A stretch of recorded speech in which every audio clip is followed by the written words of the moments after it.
Non, ça fait pas rire, écoutez. Ah, écoutez, ça fait pas rire. Moi, ça bouille, quoi. Ici, caché dans mon coin. Mais c'est moi qui pas vous dropper. C'est bien, il faut abréger comme le boss va venir. Il va faire ça avec le téléphone. Maintenant, le rapport de levier là. Un bébé, non, le président, il est comme Alassane, il est comme Alassane, il est comme tiens. Non, j'ai terminé le nom pour ça. Amara, ce que tu as dit là, c'est tellement bien. Moi, ce que je peux ajouter, pour ce que le secrétaire a déjà retenu là, c'est la prise en compte. Il faut couper parole, lui là, son pied le fait dans l'image, son bon, en tout cas, avec moi, hein. Son pied, hein. Avec ta masse, en tout cas, dans la carte comme là. Il va avoir une blessée dans les Ah bon. Et il va une prise en compte formelle. La structure. C'est la vérité, c'est bon. Officiellement. La CEI veut nous entraîner dans la haute marmaille. D'ailleurs, ils ont déjà commencé. Aujourd'hui, il est question d'état de droit. C'est devenu leur nouveau mot, ça. C'est-à-dire qu'on chatouille un peu le porte-parole du gouvernement. Monsieur Amadou Koulibaly, non, Côte d'Ivoire, état de droit, état de droit, état de droit. État de droit où on se permet de menacer des citoyens qui font leur travail. Moi, j'ai été menacé par le RHDP. Vous avez bien entendu. À travers M. Gilbert Kafana Koné, président du directoire du RDR, haut représentant du président de la République auprès du RDR. Il me fait asseoir avec les membres de son cabinet. 7 grands hommes, moi petite femme là, respectez-moi. Hein. Et puis on me menace. Pareil pour la CEI où je suis convoquée. Par la 3e vice-présidente, Madame Sanogo Porqué. Voilà sa photo ici. Par le 4e vice-président, M. Bamba Siaka. Voilà sa photo ici. Par M. Adjoumani, secrétaire permanent. Voilà également sa photo. Ils vont me faire asseoir pour me menacer. Vous savez pourquoi? Vous vous souvenez de cette vidéo, n'est-ce pas? Rappelons-nous, cette vidéo communiquée où je dénonçais les irrégularités observées lors de la révision de la liste électorale.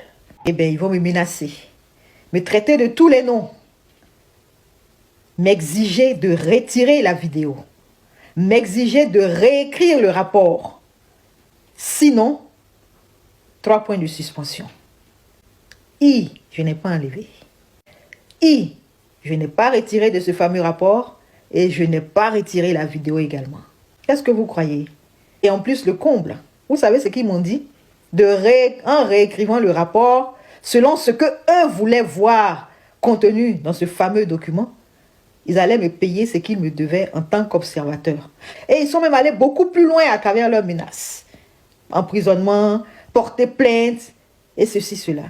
Un iota ne sera pas retiré de ce rapport qui ne fait que refléter les réalités observées au cours de ce processus de la révision de la liste électorale. Pourquoi toujours quand il y a élection en Côte d'Ivoire, les Ivoiriens ont peur? Il faut laisser tout le monde aller aux élections. Le gouvernement accepte l'arrangement à la MIA pour qu'on puisse aller à la paix. Et donc si aujourd'hui il y a une élection, c'est l'occasion de donner la chance à tout le monde de s'exprimer.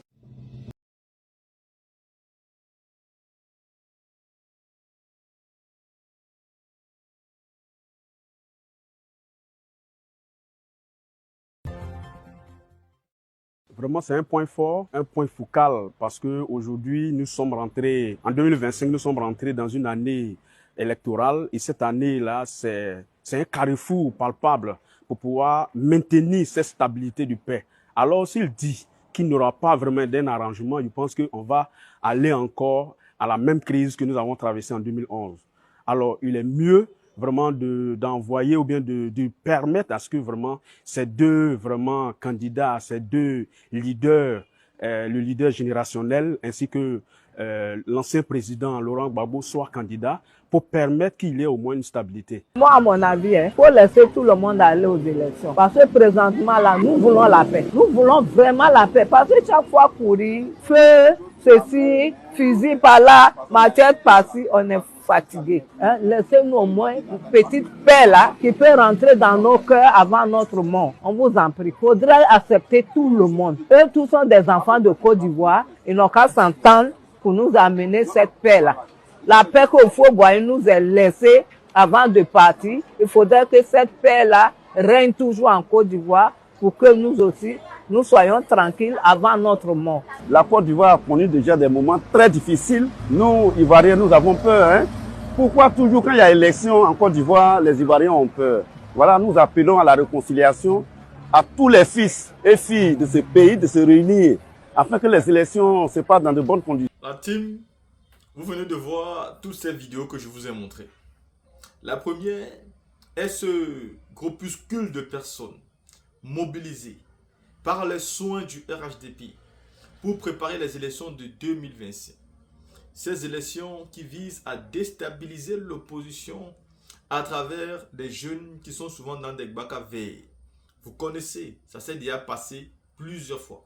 En l'occurrence, à la dernière présidentielle de 2020, le RHDP a décidé de se servir des jeunes qui avaient les bacs à verre. Et c'est où la mort d'un jeune a suivi. Kofi Toussaint, qui a été égorgé par une machette par des personnes qui étaient dans les bacs à verre. Et ces bacs à verre étaient protégés bien évidemment par ceux qui sont les tenants du pouvoir. On voyait des hommes en tenue aux côtés des bacs à verre, mais qui ne les arrêtaient surtout pas, au contraire, qui leur montraient la direction à suivre. Parce qu'en face, nous avons un parti qui refuse aujourd'hui la contradiction, qui refuse aujourd'hui les mobilisations et les manifestations populaires de l'opposition. Et pourtant, ils disent qu'ils ont fait un bon travail. Voyez-vous, Alassane Ouattara n'est pas là pour faire la politique. Non, non, non, non, non. Alassane Ouattara est venu pour prendre le pouvoir et le conserver le plus possible. Et ceci, il ne calcule pas du tout sur les efforts financiers, sur les efforts de crimes de sang. D'ailleurs, il serait très naïf de croire que quelqu'un qui était dans l'opposition a organisé une rébellion, a porté les armes pour arriver au pouvoir, serait, alors qu'il a les armes aujourd'hui de manière légale, serait dans l'imp, c'est-à-dire dans une certaine attitude de paix à la venue d'une élection présidentielle. Non, non, non, non, ne soyez pas naïfs. Si ce monsieur a porté les armes, a fait la guerre pour prendre le pouvoir, alors qu'il était dans une position inconfortable, maintenant qu'il est au pouvoir et qu'il a les armes légalement, qu'est-ce que vous croyez? Vous pensez qu'il va vous laisser? Vous pensez qu'il va vous rendre les choses faciles? Non, détrompez-vous. Alassane Ouattara est donc en train de démontrer aujourd'hui qu'il a activé sa force invisible, donc les bacs à verre. Ça veut dire qu'ils ont mis fin à la rébellion, dont ils ont accusé Soro Guillaume depuis. Soro Guillaume n'est plus là. Il a suivi son propre chemin. Il tient ses meetings aujourd'hui avec son cadre restreint pour préparer aussi sa stratégie politique pour son retour non seulement en Côte d'Ivoire, mais aussi espérer de gagner la présidentielle un jour. C'est un Ivoirien comme tous les autres, il a le droit. Pendant que Soro est là-bas, Alassane Ouattara et ses gars sont en train de mener d'autres combats sur le terrain, avec encore des appels des jeunes pour les préparer encore à tuer leurs propres frères. Et au lieu de se préparer en termes de programme politique, en termes de propositions politiques, eux ils sont en train de se préparer comment ils vont armer les jeunes, les mettre dans les bacs à verre pour qu'ils tuent les Ivoiriens qui ne seront pas d'accord avec eux. Moi, ce que j'ai envie de dire aux Ivoiriens, c'est que soyez mobilisés. Parce que les gens qui vont venir dans les bacs peuvent être armés, soit par les armes blanches, soit même par des fusils. Nous avons vu les nervis au Sénégal, ce qui s'était passé, c'était chaud. C'est la même chose qu'Alassane Ouattara a vu essayer de faire en Côte d'Ivoire. Mais j'espère qu'en face, ils vont trouver un peuple déterminé et souverain et qui a vraiment soif de sa liberté.